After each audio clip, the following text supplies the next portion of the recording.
कहानी रानी सारंधा, मुंशी प्रेमचंद की कहानी।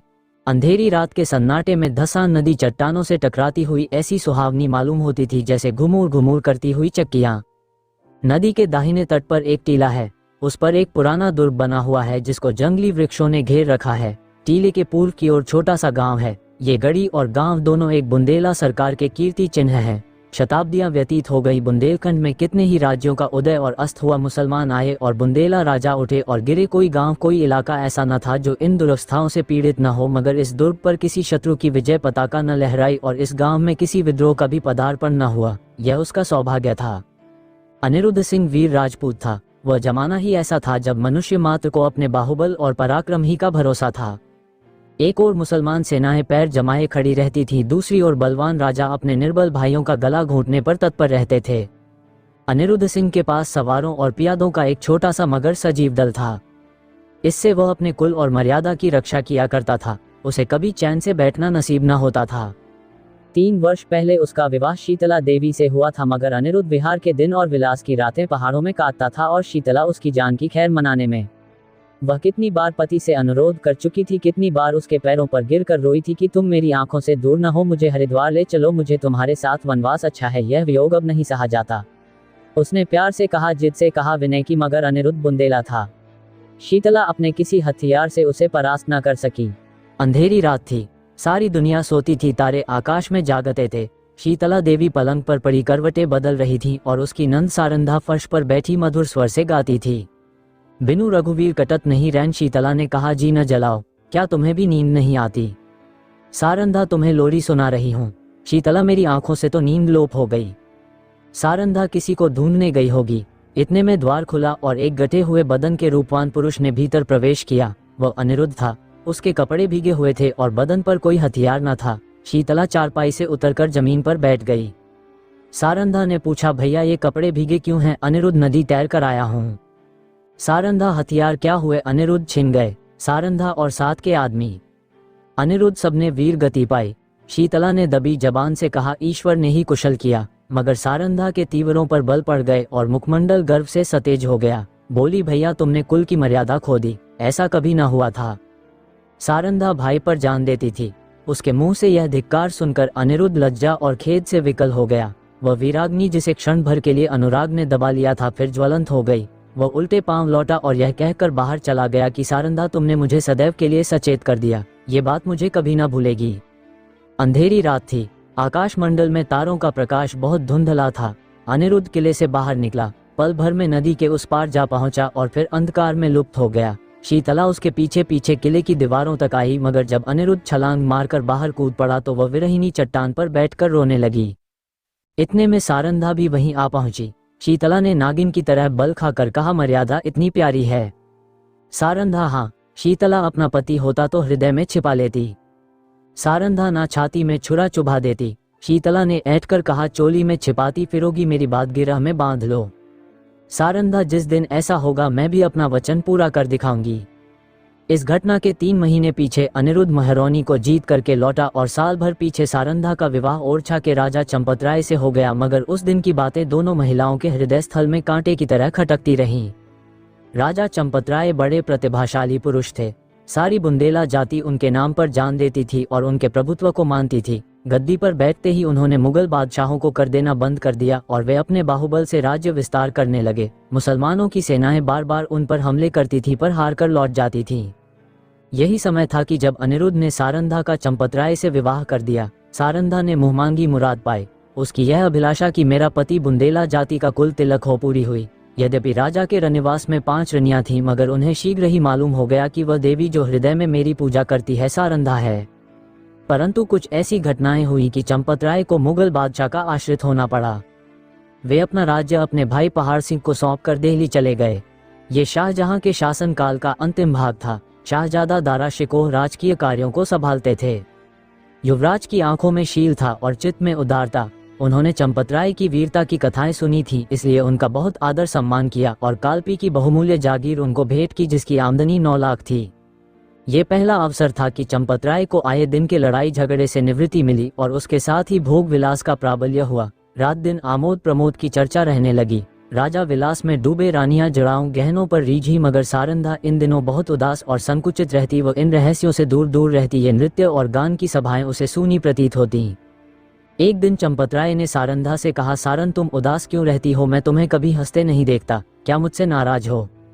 सारंधा की आंखों में जल भर आया। बोली, स्वामी जी आप क्यों ऐसा विचार करते हैं? जहां आप प्रसन्न हैं वहां मैं भी खुश हूँ। चंपतराय, मैं जब से यहाँ आया हूँ मैंने तुम्हारे मुख कमल पर कभी मनोहारिणी मुस्कुराहट नहीं देखी। तुमने कभी अपने हाथों से मुझे बीड़ा नहीं खिलाया, कभी मेरी पाग नहीं संवारी, कभी मेरे शरीर पर शस्त्र न सजाए, कहीं प्रेमलता मुरझाने तो नहीं लगी। सारंधा, प्राणनाथ आप मुझसे ऐसी बात पूछते हैं जिसका उत्तर मेरे पास नहीं है। यथार्थ में इन दिनों मेरा चित्त उदास रहता है। मैं बहुत चाहती हूँ कि खुश रहूं, मगर बोझ सा हृदय पर धरा रहता है। चंपतराय स्वयं आनंद में मग्न थे, इसलिए उनके विचार में सारंधा को असंतुष्ट रहने का कोई उचित कारण नहीं हो सकता था। वे भौहें सिकोड़कर बोले, मुझे तुम्हारे उदास रहने का कोई विशेष कारण नहीं मालूम होता। ओरछे में कौन सा सुख था जो यहाँ नहीं है? सारंधा का चेहरा लाल हो गया। बोली, मैं कुछ कहूँ ना, आप नाराज तो न होंगे? चंपतराय, नहीं, शौक से कहो।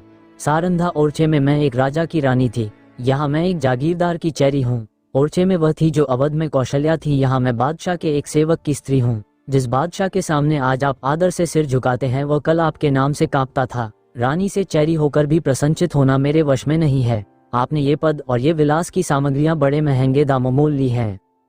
चंपतराय के नेत्रों पर से एक पर्दा सा हट गया। वे अब तक सारंधा की आत्मिक उच्चता को न जानते थे। जैसे बेमाँ बाप का बालक माँ की चर्चा सुनकर रोने लगता है, उसी तरह ओरछे की याद से चंपतराय की आंखें सजल हो गईं। उन्होंने आदरयुक्त अनुराग के साथ सारंधा को हृदय से लगा लिया। आज से उन्हें फिर उसी उजड़ी बस्ती की फिक्र हुई जहां से धन और कीर्ति की अभिलाषाएं खींच लाई थीं। माँ अपने खोए हुए बालक को पाकर निहाल हो जाती है। चंपतराय के आने से बुंदेलखंड निहाल हो गया। ओरछे के भाग जागे, नौबतें बजने लगीं और फिर सारंधा के कमल नेत्रों में जातीय अभिमान का आभास दिखाई देने लगा। यहाँ रहते रहते महीनों बीत गए। इस बीच में शाहजहां बीमार पड़ा। पहले से ईर्ष्या की अग्नि दहक रही थी। ये खबर सुनते ही ज्वाला प्रचंड हुई। संग्राम की तैयारियां होने लगी। शाहजादे मुराद और मुहिउद्दीन अपने अपने दल सजाकर दक्षिण से चले। वर्षा के दिन थे। उर्वरा भूमि रंग बिरंग के रूप भरकर अपने सौंदर्य को दिखाती थी। मुराद और मुहिउद्दीन उम्बों से भरे हुए कदम बढ़ाते चले आ रहे थे, यहाँ तक कि धौलपुर के निकट चंबल के तट पर आ पहुंचे, परंतु यहाँ उन्होंने बादशाही सेना को अपने शुभागमन के निमित्त तैयार पाया। शाहजादे अब बड़ी चिंता में पड़े। सामने अगम्य नदी लहरें मार रही थी। किसी योगी के त्याग के सदृश विवश होकर चंपतराय के पास संदेश भेजा कि खुदा के लिए आकर हमारी डूबती हुई नाव को पार लगाइए। राजा ने भवन में जाकर सारंधा से पूछा, इसका क्या उत्तर दूं? सारंधा, आपको मदद करनी होगी। चंपतराय, उनकी मदद करना दारा शिकोह से वैर लेना है। सारंधा, ये सत्य है, परंतु हाथ फैलाने की मर्यादा भी तो निभानी चाहिए। चंपतराय, प्रिय, तुमने सोचकर जवाब नहीं दिया। सारंधा, प्राणनाथ, मैं अच्छी तरह जानती हूँ कि यह मार्ग कठिन है और अब हमें अपने योद्धाओं का रक्त पानी के समान बहाना पड़ेगा, परंतु हम अपना रक्त बहाएंगे और चंबल की लहरों को लाल कर देंगे। विश्वास रखिए कि जब तक नदी की धारा बहती रहेगी वह हमारे वीरों की कीर्तिगान करती रहेगी। जब तक बुंदेलों का एक भी नाम लेवा रहेगा ये रक्त बिंदु उसके माथे पर केशर का तिलक बनकर चमकेंगे। वायुमंडल में मेघराज की सेनाएं उमड़ रही थीं। ओरछे के किले से बुंदेलों की एक काली घटा उठी और वेग के साथ चंबल की तरफ चली। प्रत्येक सिपाही वीर रस से झूम रहा था। सारंधा ने दोनों राजकुमारों को गले से लगा लिया और राजा को पान का बीड़ा देकर कहा, बुंदेलों की लाज अब तुम्हारे हाथ है। आज उसका एक एक अंग मुस्करा रहा है और हृदय उल्लसित है। बुंदेलों की यह सेना देखकर शाहजादे फूले न समाये। राजा वहां की अंगुल अंगुल भूमि से परिचित थे। उन्होंने बुंदेलों को तो एक आड़ में छिपा दिया और वे शाहजादों की फौज को सजाकर नदी के किनारे किनारे पश्चिम की ओर चले। दारा शिकोह को भ्रम हुआ कि शत्रु किसी अन्य घाट से नदी उतरना चाहता है। उन्होंने घाट पर से मोर्चे हटा लिए। घाट में बैठे हुए बुंदेले उसी ताक में थे। बाहर निकल पड़े और उन्होंने तुरंत ही नदी में घोड़े डाल दिए। चंपतराय ने शाहजादा दारा शिकोह को भुलावा देकर अपनी फौज घुमा दी और वह बुंदेलों के पीछे चलता हुआ उसे पार उतार लाया। इस कठिन चाल में 7 घंटों का विलंब हुआ, परंतु जाकर देखा तो 700 बुंदेलों की लाशें तड़प रही थीं। राजा को देखते ही बुंदेलों की हिम्मत बढ़ गई। शाहजादों की सेना ने भी अल्लाह अकबर की ध्वनि के साथ धावा किया। बादशाही सेना में हलचल पड़ गई। उनकी पंक्तियां छिन्न भिन्न हो गई। हाथों हाथ लड़ाई होने लगी, यहाँ तक कि शाम हो गई। रणभूमि रुधिर से लाल हो गई और आकाश में अंधेरा हो गया। घमासान की मार हो रही थी। बादशाही सेना शाहजादों को दबाए आती थी। अकस्मात पश्चिम से फिर बुंदेलों की एक लहर उठी और इस वेग से बादशाही सेना की पुष्ट पर टकराई कि उसके कदम उखड़ गए। जीता हुआ मैदान हाथ से निकल गया। लोगों को कुतूहल था कि ये दैवी सहायता कहाँ से आई। सरल स्वभाव के लोगों की धारणा थी कि यह फतह के फरिश्ते हैं, शाहजादों की मदद के लिए आए हैं। परंतु जब राजा चंपतराय निकट गए तो सारंधा ने घोड़े से उतरकर उनके पैरों पर सिर झुका दिया। राजा को असीम आनंद हुआ। ये सारंधा थी। समर भूमि का दृश्य इस समय अत्यंत दुखमय था। थोड़ी देर पहले जहां सजे हुए वीरों के दल थे वहां अब बेजान लाशें तड़प रही थीं। मनुष्य ने अपने स्वार्थ के लिए अनादिकाल से ही भाइयों की हत्या की है। अब विजयी सेना लूट पर टूट पड़ी। पहले मर्द मर्दों से लड़ते थे। वह वीरता और पराक्रम का चित्र था। यह नीचता और दुर्बलता की ग्लानिप्रद तस्वीर थी। उस समय मनुष्य पशु बना हुआ था, अब वो पशु से भी बढ़ गया था। इस नोच खसोट में लोगों को बादशाही सेना के सेनापति वली बहादुर खां की लाश दिखाई दी। उसके निकट उसका घोड़ा खड़ा हुआ अपनी दुम से मक्खियां उड़ा रहा था। राजा को घोड़ों का शौक था। देखते ही वो उस पर मोहित हो गया। यह इराकी जाति का अति सुंदर घोड़ा था। एक एक अंग सांचे में ढला हुआ सिंह की सी छाती, चीते की सी कमर। उसका ये प्रेम और स्वामी भक्ति देखकर लोगों को बड़ा कुतूहल हुआ। राजा ने हुक्म दिया, खबरदार, इस प्रेमी पर कोई हथियार न चलाए। इसे जीता पकड़ लो। यह मेरे अस्तबल की शोभा बढ़ाएगा। जो इसे मेरे पास ले आएगा उसे धन से निहाल कर दूंगा। योद्धागण चारों ओर से लपके, परंतु किसी को साहस न होता था कि उसके निकट जा सके। कोई चुमकार रहा था, कोई फंदे में फंसाने की फिक्र में था, पर कोई उपाय सफल न होता था। वहां सिपाहियों का मेला सा लगा हुआ था। तब सारंधा अपने खेमे से निकली और निर्भय होकर घोड़े के पास चली गई। उसकी आंखों में प्रेम का प्रकाश था, छल का नहीं। घोड़े ने सिर झुका दिया। रानी ने उसकी गर्दन पर हाथ रखा और वह उसकी पीठ सहलाने लगी। घोड़े ने उसके अंचल में मुंह छिपा लिया। रानी उसकी रास पकड़कर खेमे की ओर चली। घोड़ा इस तरह चुपचाप उसके पीछे चला मानो सदैव से उसका सेवक है। पर बहुत अच्छा होता कि घोड़े ने सारंधा से भी निष्ठुरता की होती। ये सुंदर घोड़ा आगे चलकर इस राज परिवार के निमित्त स्वर्णजटित मृग साबित हुआ। संसार एक रण क्षेत्र है। इस मैदान में उसी सेनापति को विजय लाभ होता है जो अवसर को पहचानता है। वो अवसर पर जितने उत्साह से आगे बढ़ता है उतने ही उत्साह से आपत्ति के समय पीछे हट जाता है। वह वीर पुरुष राष्ट्र का निर्माता होता है और इतिहास उसके नाम पर यश के फूलों की वर्षा करता है। पर इस मैदान में कभी कभी ऐसे सिपाही भी जाते हैं जो अवसर पर कदम बढ़ाना जानते हैं लेकिन संकट में पीछे हटाना नहीं जानते। ये रणवीर पुरुष विजय को नीति की भेंट कर देते हैं। वे अपनी सेना का नाम मिटा देंगे, किंतु जहां एक बार पहुंच गए हैं वहां से कदम पीछे न हटाएंगे। उनमें कोई विरला ही संसार क्षेत्र में विजय प्राप्त करता है, किंतु प्रायः उसकी हार विजय से भी अधिक गौरवात्मक होती है। अगर अनुभवशील सेनापति राष्ट्रों की नींव डालता है तो आन पर जान देने वाला, मुंह न मोड़ने वाला सिपाही राष्ट्र के भावों को उच्च करता है और उसके हृदय पर नैतिक गौरव को अंकित कर देता है। उसे इस कार्य क्षेत्र में चाहे सफलता न हो, किंतु जब किसी वाक्य या सभा में उसका नाम जबान पर आ जाता है, श्रोतागण एक स्वर से उसके कीर्ति गौरव को प्रतिध्वनित कर देते हैं। सारंधा आन पर जान देने वालों में थी। शाहजादा मुहिउद्दीन चंबल के किनारे से आगरे की ओर चला तो सौभाग्य उसके सिर पर मूर्छल हिलाता था। जब वह आगरे पहुंचा तो विजय देवी ने उसके लिए सिंहासन सजा दिया। औरंगजेब गुणज्ञ था। उसने बादशाही अफसरों के अपराध क्षमा कर दिए, उनके राज्य पद लौटा दिए और राजा चंपतराय को उसके बहुमूल्य कृत्यों के उपलक्ष्य में 12,000 मनसब प्रदान किया। ओरछा से बनारस और बनारस से जमुना तक उसकी जागीर नियत की गई। बुंदेला राजा फिर राज सेवक बना, वह फिर सुख विलास में डूबा और रानी सारंधा फिर पराधीनता के शोक से घुलने लगी। वली बहादुर खां बड़ा वाक्य चतुर मनुष्य था। उसकी मृदुता ने शीघ्र ही उसे बादशाह आलमगीर का विश्वास पात्र बना दिया। उस पर राजसभा में सम्मान की दृष्टि पड़ने लगी। खां साहब के मन में अपने घोड़े के हाथ से निकल जाने का बड़ा शौक था। एक दिन कुंवर छत्रसाल उसी घोड़े पर सवार होकर सैर को गया था। वह खां साहब के महल की तरफ जा निकला। वली बहादुर ऐसे ही अवसर की ताक में था। उसने तुरंत अपने सेवकों को इशारा किया। राजकुमार अकेला क्या करता, पांव पांव घर आया और उसने सारंधा से सब समाचार बयान किया। रानी का चेहरा तमतमा गया।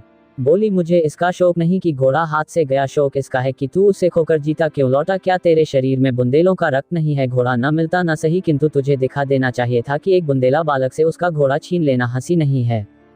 ये कहकर उसने अपने 25 योद्धाओं को तैयार होने की आज्ञा दी।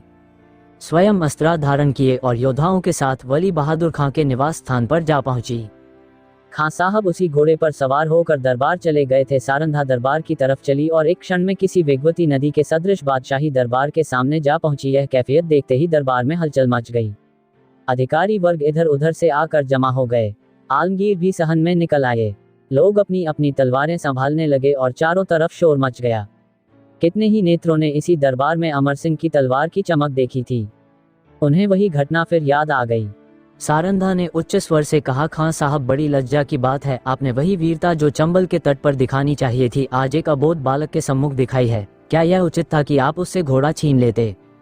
वली बहादुर खां की आंखों से अग्नि ज्वाला निकल रही थी। वे कड़ी आवाज से बोले, किसी गैर को क्या मजाल है कि मेरी चीज अपने काम में लाए। रानी, वो आपकी चीज नहीं, मेरी है। मैंने उसे रणभूमि में पाया है और उस पर मेरा अधिकार है। क्या रणनीति की इतनी मोटी बात भी आप नहीं जानते? खां साहब, वो घोड़ा मैं नहीं दे सकता, उसके बदले में सारा अस्तबल आपकी नज़र है। रानी, मैं अपना घोड़ा लूंगी। खां साहब, मैं उसके बराबर जवाहरात दे सकता हूं परंतु घोड़ा नहीं दे सकता। रानी, तो फिर इसका निश्चय तलवार से होगा। बुंदेला योद्धाओं ने तलवारें सौंप ली और निकट था कि दरबार की भूमि रक्त से प्लावित हो जाए। बादशाह आलमगीर ने बीच में आकर कहा, रानी साहबा, आप सिपाहियों को रोकें। घोड़ा आपको मिल जाएगा परंतु इसका मूल्य बहुत देना पड़ेगा। रानी, मैं उसके लिए अपना सर्वस्व खोने को तैयार हूँ। बादशाह, जागीर और मनसब भी। रानी, जागीर और मनसब कोई चीज नहीं। बादशाह, अपना राज्य भी।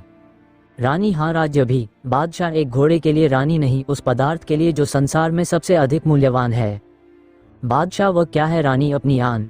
इस भांति रानी ने अपने घोड़े के लिए अपनी विस्तृत जागीर, उच्च राज और राज सम्मान सब हाथ से खोया। और केवल इतना ही नहीं, भविष्य के लिए कांटे बोए। इस घड़ी से अंत दशा तक चंपतराय को शांति न मिली। राजा चंपतराय ने फिर ओरछे के किले में पदार्पण किया। उन्हें मनसब और जागीर के हाथ से निकल जाने का अत्यंत शोक हुआ किंतु उन्होंने अपने मुंह से शिकायत का एक शब्द भी नहीं निकाला। वे सारंधा के स्वभाव को भली भांति जानते थे। शिकायत इस समय उसके आत्मगौरव पर कुठार का काम करती। कुछ दिन यहाँ शांतिपूर्वक व्यतीत हुए लेकिन बादशाह सारंधा की कठोर बात भूला न था।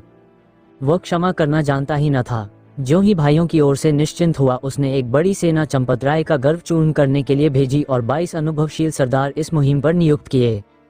शुभकरण बुंदेला बादशाह का सूबेदार था। वह चंपतराय का बचपन का मित्र और सहपाठी था। उसने चंपतराय को परास्त करने का बीड़ा उठाया और भी कितने ही बुंदेला सरदार राजा से विमुख होकर बादशाही सूबेदार से आ मिले। एक घोर संग्राम हुआ। भाइयों की तलवारें रक्त से लाल हुईं। यद्यपि इस समर में राजा को विजय प्राप्त हुई लेकिन उसकी शक्ति सदा के लिए क्षीण हो गई। निकटवर्ती बुंदेला राजा जो चंपतराय के बाहुबल थे, बादशाह के कृपाकांक्षी बन बैठे। साथियों में कुछ तो काम आए, कुछ दगा कर गए। यहाँ तक कि निज संबंधियों ने भी आंखें चुरा ली परंतु इन कठिनाइयों में भी चंपतराय ने हिम्मत नहीं हारी, धीरज को न छोड़ा। उन्होंने ओरछा छोड़ दिया और वह 3 वर्ष तक बुंदेलखंड के सघन पर्वतों पर छिपे फिरते रहे। बादशाही सेनाएं शिकारी जानवरों की भांति सारे देश में मंडरा रही थीं। आए दिन राजा का किसी न किसी से सामना हो जाता था। सारंधा सदैव उनके साथ रहती और उनका साहस बढ़ाया करती। बड़ी बड़ी आपत्तियों में जबकि धैर्य लुप्त हो जाता और आशा साथ छोड़ देती, आत्मरक्षा का धर्म उसे संभाले रहता है। 3 साल के बाद अंत में बादशाह के सूबेदारों ने आलमगीर को सूचना दी कि इस शेर का शिकार आपके सिवाय और किसी से न होगा। उत्तर आया कि सेना को हटा लो और घेरा उठा लो। राजा ने समझा संकट से निवृत्ति हुई पर वह बात शीघ्र ही भ्रमात्मक सिद्ध हो गई। 3 सप्ताह से बादशाही सेना ने ओरछा घेर रखा है। जिस तरह कठोर वचन हृदय को छेद डालते हैं उसी तरह तोपों के गोलों ने दीवारों को छेद डाला है। किले में 20,000 आदमी घिरे हुए हैं लेकिन उनमें आधे से अधिक स्त्रियां और उनसे कुछ ही कम बालक हैं। मर्दों की संख्या दिनों दिन न्यून होती जाती है। आने जाने के मार्ग चारों तरफ से बंद हैं। हवा का भी गुजर नहीं। रसद का सामान बहुत कम रह गया है। स्त्रियां, पुरुषों और बालकों को जीवित रखने के लिए आप उपवास करती हैं। लोग बहुत हताश हो रहे हैं। औरतें सूर्य नारायण की ओर हाथ उठाकर शत्रु को कोसती हैं। बालकवृंद मारे क्रोध के दीवार की आड़ से उन पर पत्थर फेंकते हैं जो मुश्किल से दीवार के उस पार जा पाते हैं। राजा चंपतराय स्वयं ज्वर से पीड़ित हैं। उन्होंने कई दिन से चारपाई नहीं छोड़ी।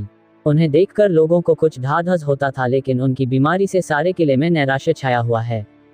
राजा ने सारंधा से कहा, आज शत्रु जरूर किले में घुस आएंगे। सारंधा, ईश्वर न करे कि इन आंखों से वो दिन देखना पड़े। राजा, मुझे बड़ी चिंता इन अनाथ स्त्रियों और बालकों की है। गेहूं के साथ यह घुन भी पिस जाएंगे। सारंधा, हम लोग यहाँ से निकल जाएं तो कैसा राजा इन अनाथों को छोड़कर? सारंधा, इस समय इन्हें छोड़ देने में ही कुशल है। हम न होंगे तो शत्रु इन पर कुछ दया ही करेंगे। राजा, नहीं, ये लोग मुझसे न छोड़े जाएंगे। मर्दों ने अपनी जान हमारी सेवा में अर्पण कर दी है। उनकी स्त्रियों और बच्चों को मैं कदापि नहीं छोड़ सकता। सारंधा, लेकिन यहाँ रहकर हम उनकी कुछ मदद भी तो नहीं कर सकते। राजा, उनके साथ प्राण तो दे सकते हैं। मैं उनकी रक्षा में अपनी जान लड़ा दूंगा। उनके लिए बादशाही सेना की खुशामद करूंगा, कारावास की कठिनाइयां सहूंगा, किंतु इस संकट में उन्हें छोड़ नहीं सकता। सारंधा ने लज्जित होकर सिर झुका लिया और सोचने लगी, निस्संदेह प्रिय साथियों को आग की आंच में छोड़कर अपनी जान बचाना घोर नीचता है। मैं ऐसी स्वार्थात क्यों हो गई हूँ। लेकिन एकाएक विचार उत्पन्न हुआ। बोली, यदि आपको विश्वास हो जाए कि इन आदमियों के साथ कोई अन्याय न किया जाएगा तब तो आपको चलने में कोई बाधा न होगी। राजा, सोचकर कौन विश्वास दिलाएगा। सारंधा बादशाह के सेनापति का प्रतिज्ञा पत्र। राजा, हाँ तब मैं सानंद चलूंगा। सारंधा विचार सागर में डूबी। बादशाह के सेनापति से क्यों कर यह प्रतिज्ञा कराऊं, कौन ये प्रस्ताव लेकर वहां जाएगा और निर्दयी ऐसी प्रतिज्ञा करने ही क्यों लगे। उन्हें तो अपनी विजय की पूरी आशा है। मेरे यहाँ ऐसा नीति कुशल व पटु चतुर कौन है जो इस दुस्तर कार्य को सिद्ध करे। छत्रसाल चाहे तो कर सकता है, उसमें ये सब गुण मौजूद हैं। इस तरह मन में निश्चय करके रानी ने छत्रसाल को बुलाया। यह उसके चारों पुत्रों में बुद्धिमान और साहसी था। रानी उससे सबसे अधिक प्यार करती थी। जब छत्रसाल ने आकर रानी को प्रणाम किया तो उनके कमल नेत्र सजल हो गए और हृदय से दीर्घ निश्वास निकल गया। छत्रसाल, माता मेरे लिए क्या आज्ञा है। रानी, आज लड़ाई का क्या ढंग है। छत्रसाल, हमारे 50 योद्धा अब तक काम आ चुके हैं। रानी, बुंदेलों की लाज अब ईश्वर के हाथ है। छत्रसाल, हम आज रात को छापा मारेंगे। रानी ने संक्षेप में अपना प्रस्ताव छत्रसाल के सामने उपस्थित किया और कहा, ये काम किसे सौंपा जाए। छत्रसाल, मुझको। तुम इसे पूरा कर दिखाओगे। हाँ, मुझे पूर्ण विश्वास है। अच्छा जाओ, परमात्मा तुम्हारा मनोरथ पूरा करे। छत्रसाल जब चला तो रानी ने उसे हृदय से लगा लिया और तब आकाश की ओर दोनों हाथ उठाकर कहा, दयानिधि, मैंने अपना तरुण और होनहार पुत्र बुंदेलों की आन के आगे भेंट कर दिया। अब इस आन को निभाना तुम्हारा काम है। मैंने बड़ी मूल्यवान वस्तु अर्पित की है, इसे स्वीकार करो। दूसरे दिन प्रातःकाल सारंधा स्नान करके थाल में पूजा की सामग्री लिए मंदिर को चली। उसका चेहरा पीला पड़ गया था और आंखों तले अंधेरा छाया जाता था। वह मंदिर के द्वार पर पहुंची थी कि उसके थाल में बाहर से आकर एक तीर गिरा। तीर की नोक पर एक कागज का पुर्जा लिपटा हुआ था। सारंधा ने थाल मंदिर के चबूतरे पर रख दिया और पुर्जे को खोलकर देखा तो आनंद से चेहरा खिल गया। लेकिन यह आनंद क्षण भर का था। हाय, इस पुर्जे के लिए मैंने अपना प्रिय पुत्र हाथ से खो दिया है। कागज के टुकड़े को इतने महंगे दामों किसने लिया होगा।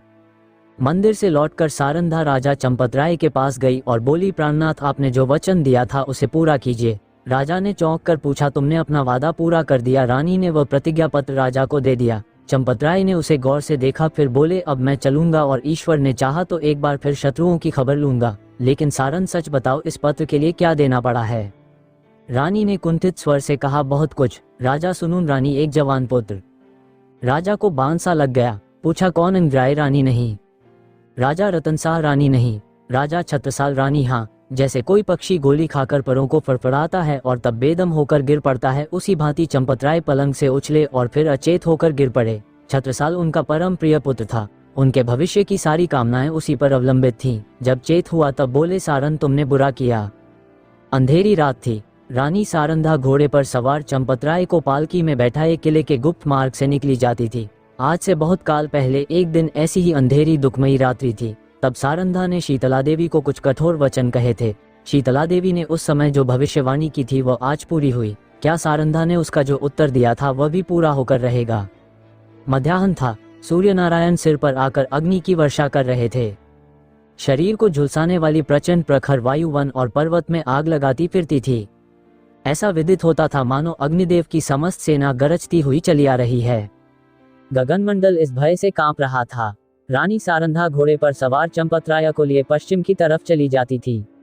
ओरछा 10 कोस पीछे छूट चुका था और प्रतिक्षण यह अनुमान स्थिर होता जाता था कि अब हम भय के क्षेत्र से बाहर निकल आए।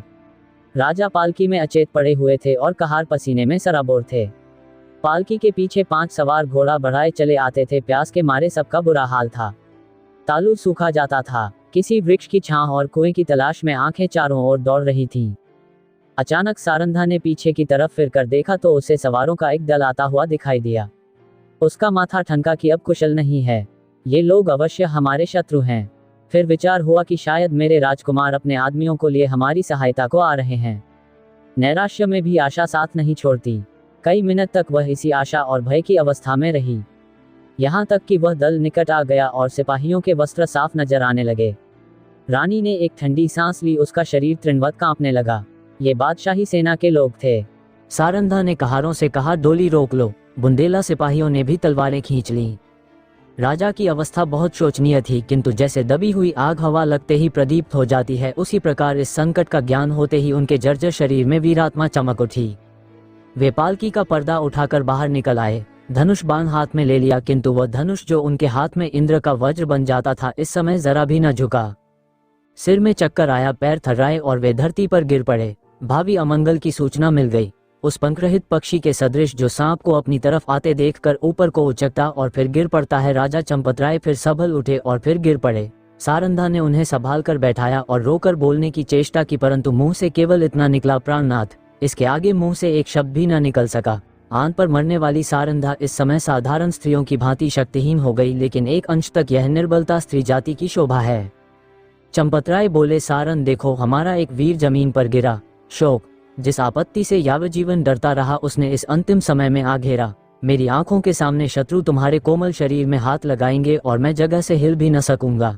हाय मृत्यु, तू कब आएगी? ये कहते कहते उन्हें एक विचार आया। तलवार की तरफ हाथ बढ़ाया, मगर हाथों में दम न था। तब सारंधा से बोले, प्रिय, तुमने कितने ही अवसरों पर मेरी आन निभाई है। इतना सुनते ही सारंधा के मुरझाए हुए मुख पर लाली दौड़ गई, आंसू सूख गए। इस आशा में कि मैं पति के कुछ काम आ सकती हूँ, उसके हृदय में बल का संचार कर दिया। वह राजा की ओर विश्वासोत्पादक भाव से देखकर बोली, ईश्वर ने चाहा तो मरते दम तक निभाऊंगी। रानी ने समझा, राजा मुझे प्राण देने का संकेत कर रहे हैं। चंपतराय, तुमने मेरी बात कभी नहीं टाली। सारंधा, मरते दम तक न टालूंगी। राजा, यह मेरी अंतिम याचना है, इसे अस्वीकार न करना। सारंधा ने तलवार को निकालकर अपने वक्षस्थल पर रख लिया और कहा, यह आपकी आज्ञा नहीं है। मेरी हार्दिक अभिलाषा है कि मरूं तो यह मस्तक आपके पद कमलों पर हो। चंपतराय, तुमने मेरा मतलब नहीं समझा। क्या तुम मुझे इसलिए शत्रुओं के हाथ में छोड़ जाओगी कि मैं बेड़ियां पहने हुए दिल्ली की गलियों में निंदा का पात्र बनूं? रानी ने जिज्ञासा की दृष्टि से राजा को देखा। वो उनका मतलब न समझी। राजा, मैं तुमसे एक वरदान मांगता हूँ। रानी, से हर्ष मांगिए। राजा, यह मेरी अंतिम प्रार्थना है, जो कुछ कहूंगा करोगी? रानी, सिर के बल करूंगी। राजा, देखो, तुमने वचन दिया है, इनकार न करना।